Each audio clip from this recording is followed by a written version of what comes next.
Alright, good day. Welcome back na naman for a new lecture or additional lecture for the subject comparative models and policy. So this is already our session 4 of the series of lecture that we are conducting under this subject. Alright. So last time we talked about the challenges that law enforcement are facing due to globalization. Diba? Yun yung pinag-usapan natin last meeting. Kung hindi nyo pa napanood, balikan nyo yung ating videos. Magkakasunod lang naman yun. No? So today, we're going to discuss naman all about terrorism as part, of the things that we need to be familiar of with regards to or in relation to the subject, comparative models and policy. Okay, so let us first define what is terrorism.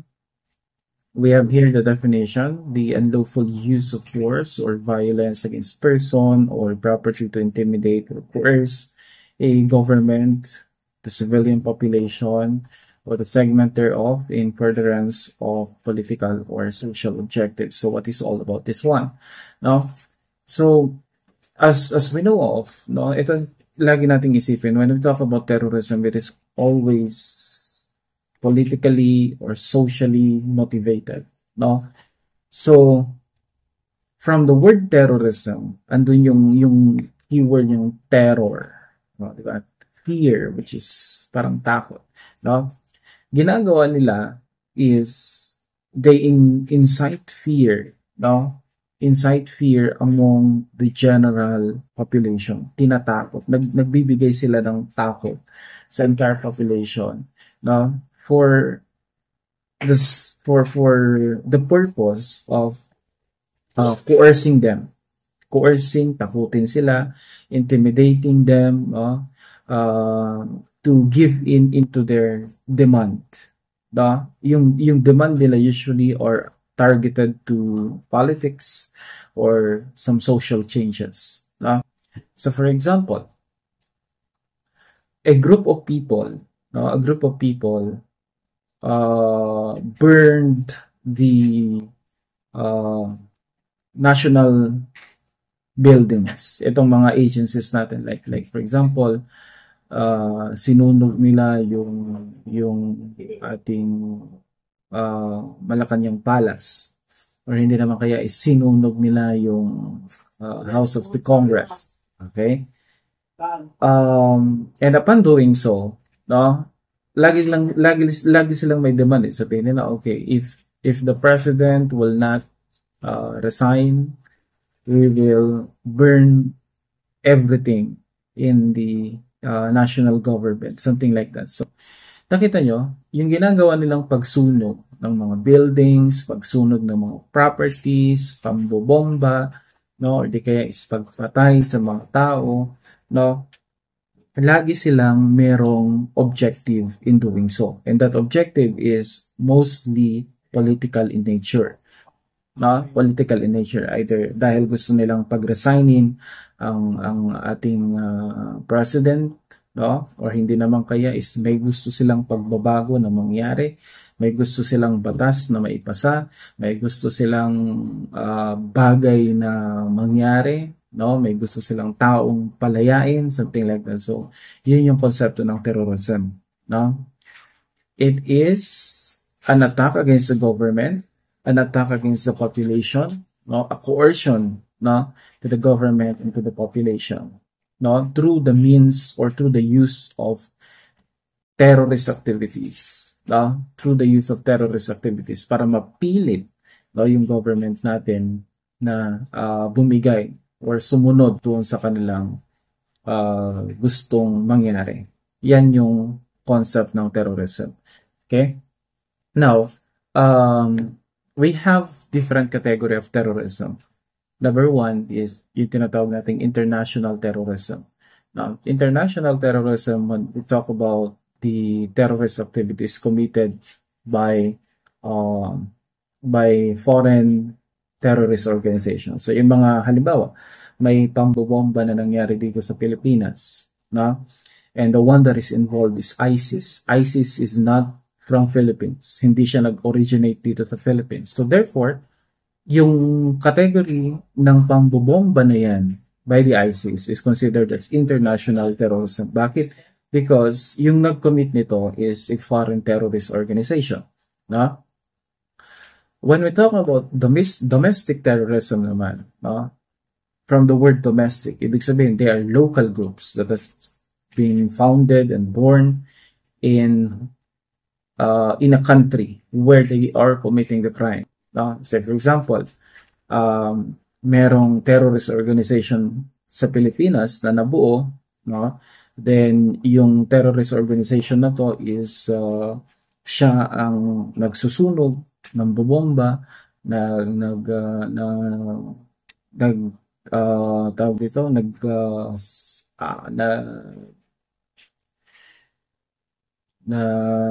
pumapatay, no? Pumapatay for the sake of their political ideologies. So if they are a local group and they are based in this country to which they are also committing their terrorist activities here in our country, ang tawag natin sa kanila is domestic, or ang tawag natin doon sa ginagawa nila is domestic terrorism. No? Kung saan sila nabuo, doon nila kinocommit yung kanilang crime. Okay? That is different from international terrorism, which is they are foreign to the country where they're committing the crime. Okay? Then we have also the new one, which is, syempre, with the advent of technology, meron na din tayong tinatawag natin ito, cyber terrorism. What is all about cyber terrorism? No? Cyber terrorism, they're taking advantage of the internet, they're using computers in order for their violent acts, no, to be fulfilled, such as, for example, they threaten people, they disseminate their political and ideological propaganda through the internet. No, they issue threat or intimidation against all the people, no, via internet. So yun yung tinatawag naman na natin ngayong cyber terrorism. No? Okay? So those are the different category of terrorism. Next is we have here the causes. Why do people engage in terrorism? Bakit nabubuo yung isang terrorist organization, or bakit yung isang tao ay sumasali sa isang terrorist organization, or bakit yung isang tao is nagko-commit ng terrorism? So we have basically three major reasons here, no, na pwede nating tignan para maintindihan natin lalo kung bakit nga ba nagkakaroon ng terrorism, or bakit nga ba yung isang tao ay sumasali or nagko-commit ng terrorist activities. Okay? The first one is what we call the psychological perspective. When we say psychological perspective, the reason why a person or an individual engaged in terrorism is purely due to personal reason. Yun yung meron siyang personal reason, no? Kung bakit niya gustong gawin or bakit niya gustong sumali sa isang terrorist activities, no? It is based on their personal choice, no? And it is based on their personal motivation. Kumbaga, siya talaga ang kumbaga is siya mismo ang nag-decide, no? No one convinced him to join, but rather it is his state of mind, yun yung personal choice niya to engage into terrorism, no? Ay di natin pwedeng sabihin na ay yung mga member ng terrorist organization napilit lang yan, hindi, no? Some of them have joined this terrorist organizations or are committing terrorism because it's their personal choice. Pwede rin natin sabihin na meron silang psychological problem, no? Like for example, if you are really fond of killing people, something like that. So it's your state of mind, eh. Kumbaga, your state of mind makes you decide to join in this kind of terrorist activities or terrorist group. Okay? And then the second one is we have ideological perspective. Maybe at first you don't have any reason to join. Wala kang interest in joining terrorist organization, but you have this belief. You have this belief or values or principles, which seemingly pull you, no, closer to terrorist activities, di ba? Kaya nga kung titignan natin yung dun sa kung saan yung mga schools na kilala, no, na kilalang mga schools, sabihin natin, hindi naman sila bobo, 'di ba? Hindi naman sila bobo. Bakit sila sumasali sa mga terrorist organization or bakit sila nakikisali sa mga terrorist organization? Well, one of the reason, no, it's not really about intellect, no? Hindi naman sa dahil bobo ka is magsasali ka sa or sasali ka sa terrorist organization, hindi rin, no? It's more likely that these people are joining terrorist organization because their ideologies in life, their beliefs, their values and principles fits with the ideologies or beliefs or principle of that terrorist organization. No? Yun. So siguro, yung pananaw nila sa buhay, no, yung pananaw ng mga to sa buhay is parang malapit doon sa pananaw din ng isang terrorist organization. That's why they are kumbaga is naakit sila na sumali sa mga terrorist organization. Kaya nga, tignan ninyo, no? If you have this activist mind, you want changes, ayaw mong sumunod sa, ayaw mong laging sunod-sunuran sa sistema, something like that. Now, those are the typical ideologies, beliefs, and values, principles that are prone to terrorism kasi these terrorist organizations are taking advantage of that eh. No? Kung nakita nila na itong taong to is medyo parang may pagka-aktivista yung kanyang kaisipan, no? Gusto niya is laging radicalism or laging pagbabago. No, ayaw niya yung sistema, something like that. No, you're prone, no, pwede natin sabihin na madali kang ma-recruit, no, to join terrorist organization because terrorist organization are taking advantage of this, no, using this as a common ground for you to be invited or be inclined to join their organization. So that is another reason, ideological perspective. And the last one is we have the so-called strategic perspective. Now, strategic perspective usually are there's the cause of terrorism as a result of the failure of our political system to address yung mga social issues natin or social problem. Diba? So for example, yung mga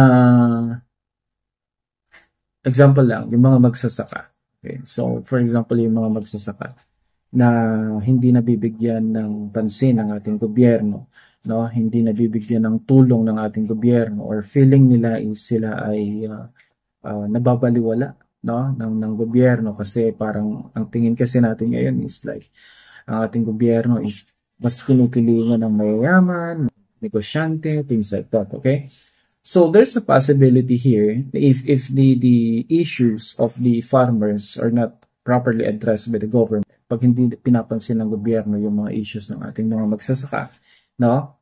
Pwede ngayon silang magkaroon ng frustration over the treatment that they're receiving to the government, and now the terrorist organization can use that as a fuel for them to be recruited into their organization. Madali na lang sabihin yun. Sabihin halimbawa, if I'm the recruiter of the terrorist organization, sabihin ko doon sa mga magsasaka na hindi nabibigyan ng atensyon ng gobyerno. O tingnan nyo, ang ginagawa sa inyo ng gobyerno, wala silang pakialam sa inyo. No? Hindi kayo priority. Wala silang pakialam sa tulad nating mahihirap. No? Mabuti pa, sumama kayo sa amin nang sa ganon, sama-sama nating ipaglaban ang ating karapatan bilang mamamayang Pilipino. No? So with that, I'm touching the disappointments. No? I'm touching the disappointments of these people. No? And I'm using that as a bait. No? I'm using that as a bait para nang sa ganun is makuha ko sila, ma-invite ko sila, or maakay ko sila papunta sa terrorist organization. And then, yun yung magiging fuel nila. Kumbaga is, that's the spark, that's the fuel. Ang kailangan mo lang gawin is, every now and then, kailangan mo lang i-remind sila of that reason. Kumbaga is, palalakasin pa natin yung fuel na yan through different propagandas and so on. Until they are already a full-fledged member of terrorist organization. So, there are different reasons. Kung tignan mo, usually, yung mga leaders, no, yung mga leaders of terrorist organization has this, yung mga founders, rather. Yung mga founders usually founded terrorist organizations due to psychological perspective. No? Yun yung personal choice nila, personal reasons. Then, yung mga second level leaders nila are being recruited, no, via ideological perspective, no, taking advantage of their belief, their values, and so on. Then yung kanilang mga enforcers are usually invited by strategic perspective, no? Yung mga willing makipagbakbakan, yung mga willing mag-suicide, no? Suicide bombers are usually recruited by a strategic perspective, no? So, yan yung causes of terrorism. If we understand this one, we would be able to perhaps provide a better way of combating terrorism, no, from its root. No, kasi ito yung root niya eh. Ito yung pinaka-root ng terrorism. The root is, why do people engage in terrorism? If we know the reason why they engage, perhaps we can do something to prevent them from engaging or prevent them from joining terrorist organizations. Okay? Now, what are considered as terrorist activities? We have here the following: armed attacks or bombings, yung pambobomba, which are very common. Yan yung ginagawin ng mga terrorist organization to incite fear. No? Nambobomba sila. Para saan? Para ipakita dapat silang katakutan at dapat sundin ang kanilang kahilingan nasa ating gobyerno. No? Terrorist groups, no, frequently carry out shooting, bombings, and other forms of armed assault targeting civilians. Civilians are not safe with this. Military personnel or even governmental infrastructure and even private infrastructures. Diba? Halimbawa, we have the so-called revolutionary tax. No?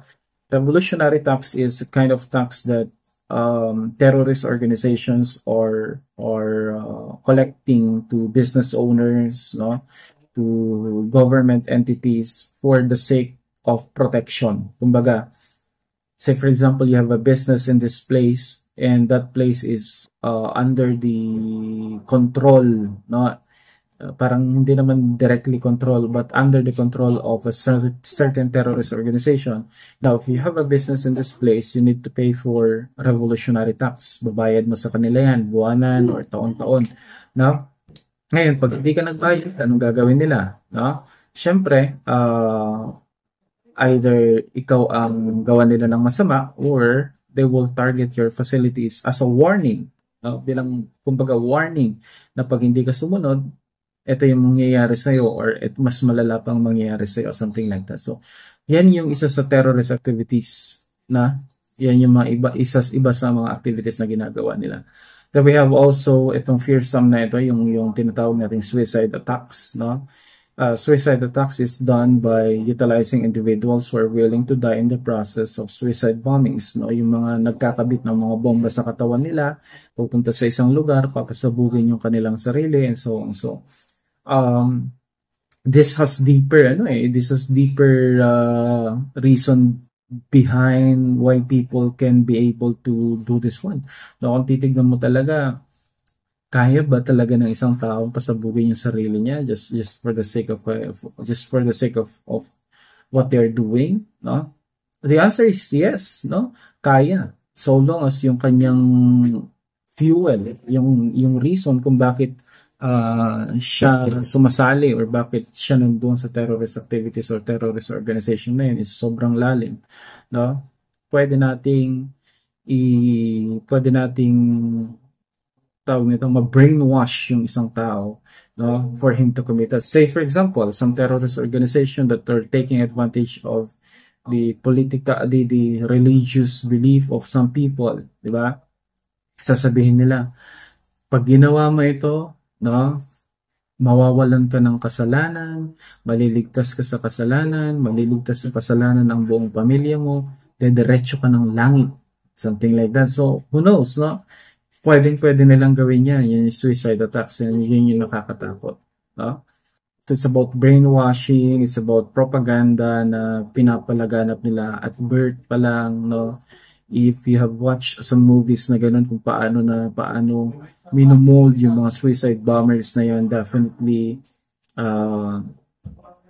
makikita mo kung gaano ka-dark yung propaganda ng mga ginagamit nila or gaano ka-dark yung terrorist organization itself, di ba?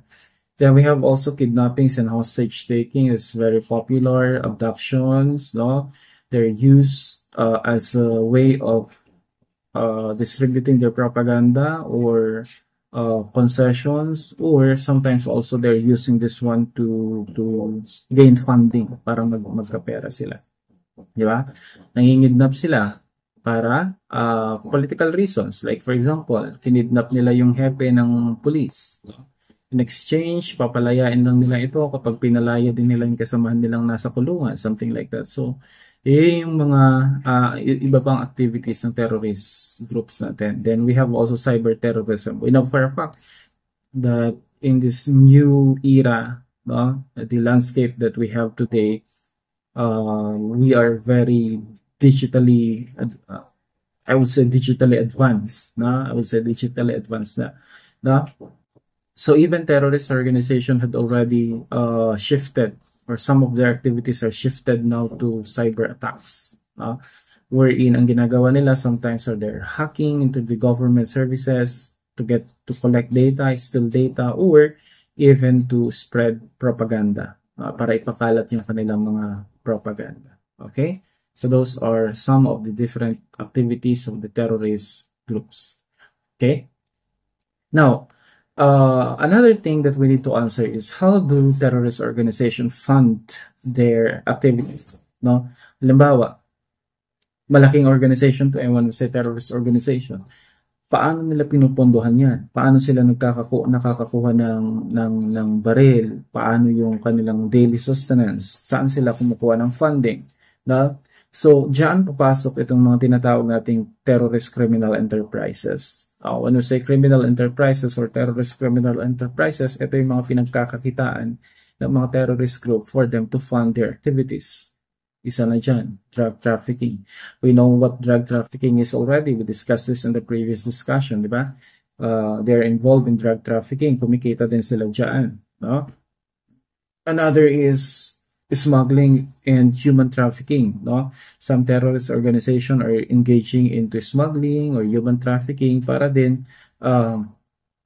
magkaroon sila ng tinatawag nating source of income. Kasi ideologies alone, no, will not be manifested if you don't have enough funding. So kailangan nilang may funding. That's why they're committing illegal activities also, no? Extortion and theft, kasali din yan, no? They are committing extortion and theft, no? Gaya ng yung sinasabi natin kanina na revolutionary tax, that is some kind of extortion. Some terrorist organization are also stealing from the resources of other people. No? Like for example is punta sila sa mga kabahayan, kumuha ng mga resources like bigas, ulam, no? Alagang hayop, or even money, no? Or gaya ng ginagawa nila sa kasundaluhan, ina-ambush nila para i-collect yung kanilang mga gamit like firearm, ammunition, things like that. So yan din ay isa sa mga activities na kinakandak nila. Now, without that, of course, kung hindi mangyayari yon, definitely is walang magiging activities ang terrorist organization kasi nothing runs nowadays without money. No, sa atin kakaiba, no, sa bansa natin kasi from the government fund yung iba ng so, some of their fundings are coming from the government fund pa, no, kasi we have this different tawag nito, meron yung mga government front of this terrorist organization that of course has budget with them, also pwedeng i-allocate ng mga government agencies na ito as being front of terrorist organization yung ibang budget nila to fund the activities of terrorist organizations. Kaiba, no? Okay, so those are the different terrorist criminal enterprises. Good thing with this is that if if you just like ito tingnan mo, what happened to Marawi during the presidency of former President Rodrigo Duterte, no? Nung nag-take over ang allegedly ISIS, no, doon sa Marawi, no, medyo tumagal din yung kanilang pakikipaglaban. Pero given na kasi yun you know what will happen pag may mga ganong instances, no? Ubusan lang yan ng resources. Sino bang maunang maubusan ng resources? The terrorist organization or the government or the government? Definitely the government has a lot of resources, no? So, si terrorist organization, unless meron siyang continuous supply of food, ammunition, medicine, yung mga tao na makikipaglaban para sa kanila, unless meron siyang continuous supply ng ganun, mananalo siya. Pero, given the fact that I know that they have limited resources also, no? Definitely, hindi sila tatagal, no? Hanggang sa maubos lang din yung resources nila, masusuko sila, matatalo sila, and so on. Ang nangyari, no, kung titignan natin, paano nagkaroon ng ganong kalaking resources ang terrorist organization na to, bakit tumagal ng ganon yung pakikipaglaban nila? No? Pera lang ba ito ng isang tao? No? Meron bang mga nagbibigay ng funds sa kanila? Paano sila kumukuha ng bala? Meron bang tayong hindi alam na daanan, no, na kung saan is yung mga supply ng bala nila is doon dumadaan, yung food nila doon dumadaan, doon kinukuha, something like that. So when they were able to suppress this terrorist organization already, no, nakita nila yung quota, marami doon mga illegal drugs and so on. So ibig sabihin, no, that part of the activities of that terrorist organization that took over Marawi have been involved in drug trafficking. No? That's where they're getting their funds, drug trafficking. So, ibig sabihin, yung pera na ginamit nila ay drug money. So, imagine that, no? Dahil sa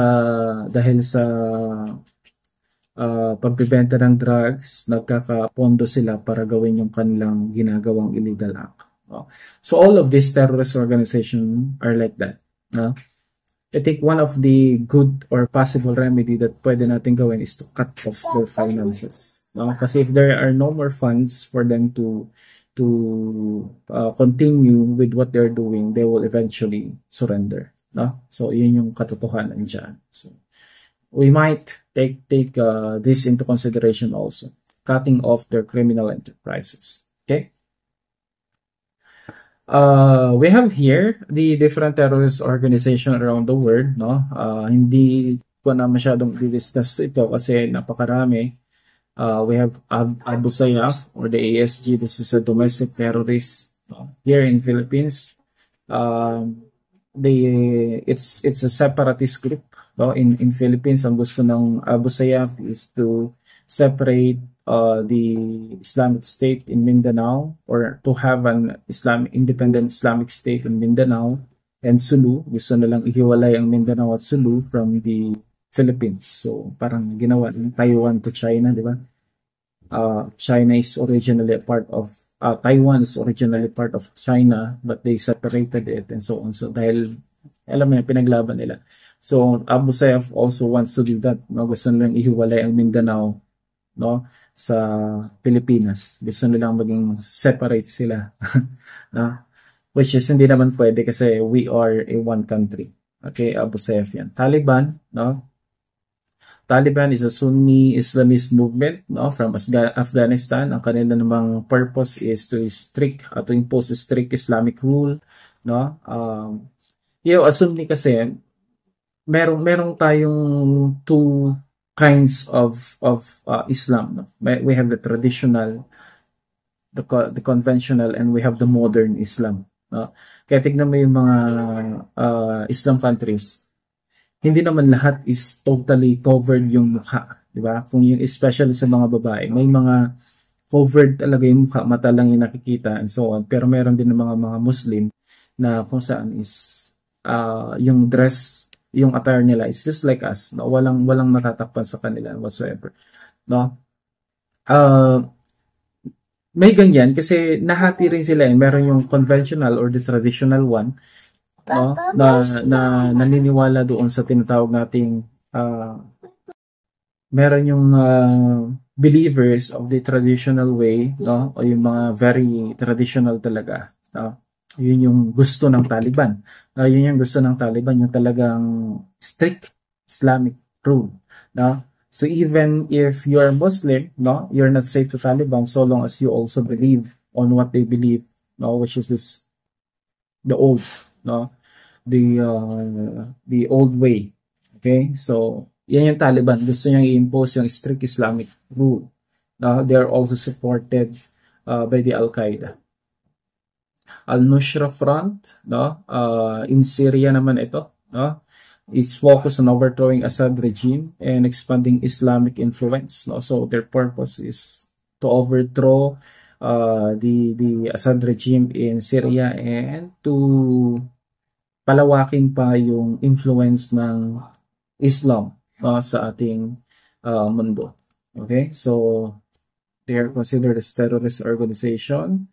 Next is we have here ABM, no? In Egypt naman yan, no? Ang kanilang purpose kung bakit sila nabuo is to destroy Israel and impose Sharia in Sinai, no?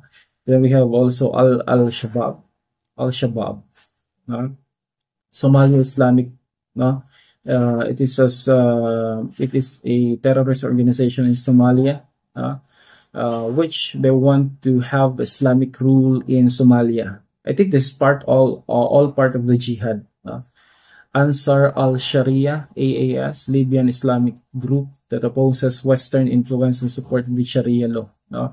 So, sa mga Islamic terrorists na nakikita natin, some reason or meron tayong common reason kung bakit sila nag-engage into terrorism. One is because they want to expand the influence of Islam. Second is that they want to retain their belief as Islam. No, that's why they don't want any outside interferences. They don't want outside influences such as Western influences. Ayaw nila ng Western influence. No? If you have that Western, if you are already parang fina-follow mo na yung Western culture, you will be seen as an enemy because Western influences believed by these Islam terrorists are considered as evil influence. So, taliwas sa kanilang paniniwala. That's why galit na galit sila sa Western countries. Most likely US. Okay. Al-Qaeda also in Arabian Peninsula. So we have that. Al-Qaeda in Islamic Maghreb. Al-Qaeda as ito yung pinaka main nila, no? It's founded by Osama bin Laden, no? And ang kanyang purpose is global caliphate, and of course it targets Western powers, especially US. So talagang galit na galit sa US. Daw kasi sila ang pinaka-dominante sa West. Okay? So, gusto nilang palaganapin yung Islam, gusto nilang palayasin, no? Or i-limit, no, yung influence ng Western countries, especially US, no, Al-Qaeda. Okay? We have also Greek domestic terrorism, leftists, and anarchist groups searching to Greece past dictatorship, no? We have also IK, the Imarat Kavkaz, no, in Russia. Okay? terrorist organization in Russia. We have also Islamic Jihad Union, no, in Uzbekistan, aiming to overthrow the Uzbek government, no. We have also the Islamic movement of Uzbekistan. They also want to establish a caliphate in Central Asia. Well, ang caliphate means to unify, no? Just like the purpose of Al-Qaeda, no? He wants to unify all Islamic countries. Yun yung pinaka-purpose niya. Okay? Gusto niyang pagkaisahin lahat ng ng Islam countries and then fight off the Western countries or fight off the Western influence. Yun yung kanyang purpose. We have also the Boko Haram, Nigerian extremist group opposing Western education and governance, no? Seeking Islamic rule. So, see, they have similar ideologies, no? Fight off the Western influence, no? And establish Islamic rule. Okay, has and held HIG has Islami Gulbuddin. I don't know if I correct it, if I say it properly. It's an anti-Western, no, Afghan insurgent group aiming to replace the government with Pashtun-led Islamic State. So again, same reason. No?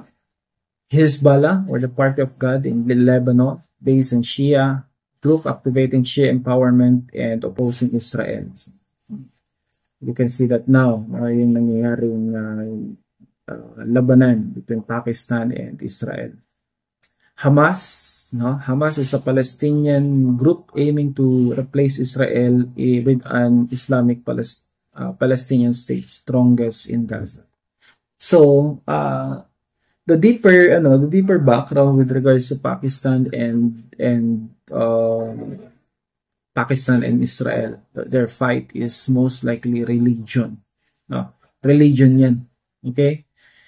There we have also Jaish-e-Mohammed, no, Pakistani group focused on uniting Kashmir with Pakistan and fighting foreign forces. The Jamaah Islamiyah, no, which was founded in Southeast Asian network, no, this one seeks to have a regional Islamic state responsible for the numerous attacks. So Philippines has been a training ground for Jamaah Islamiyah before, no. I don't know if they're still here, pero sa Southeast Asian kasi sila. From Southeast Asia, we have a lot of Islam. And we have also Lashkar-e-Taiba, Pakistan-based group originally formed to fight Soviets, now focused on Kashmir and global jihad. Lord Resistance Army, LRA, no, Ugandan group led by Joseph Kony, combines mysticism and violence to Central Africa. And the Lashkar-e-Jhanavi, no? We have more, no? Kaya sabi ko, dami. Taliban, you know what Taliban is, no? Still, they want to enforce a strict Islamic law in Afghanistan. We have also Mokhtar Belmokhtar, veteran jihadists aiming to unite Muslims in North Africa and drive out the Western forces. We have the Haqqani Network, Afghan-Pakistan militant group, no, which are allied with the Taliban, no. Ang kanilang purpose is that, you know, same. And they're engaged in insurgent attacks and tribal affairs. Okay. Revolutionary People's Liberation Party or Front, the Marxist-Leninist group in Turkey targeting US and NATO interests. Okay. So those are the different terrorist organizations around the world. No? Maybe there are some terrorist organization that was not mentioned, but this was the list provided by the UN, no? Especially those that combats the activities of terrorist organizations. So these are the updated list as of the moment. Okay, so I hope I was able to impart some knowledge with regards to the topic I just discussed. If you have questions, feel free to comment on the comment section. If you have not yet subscribed to our channel, subscribe, share, and like our videos, no? Para maabangan ninyo pa yung mga susunod natin kasi per subject na ito, no?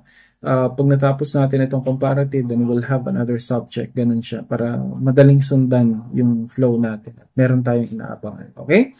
That's it for today, guys. Thank you for listening. See you on the next upload. Bye.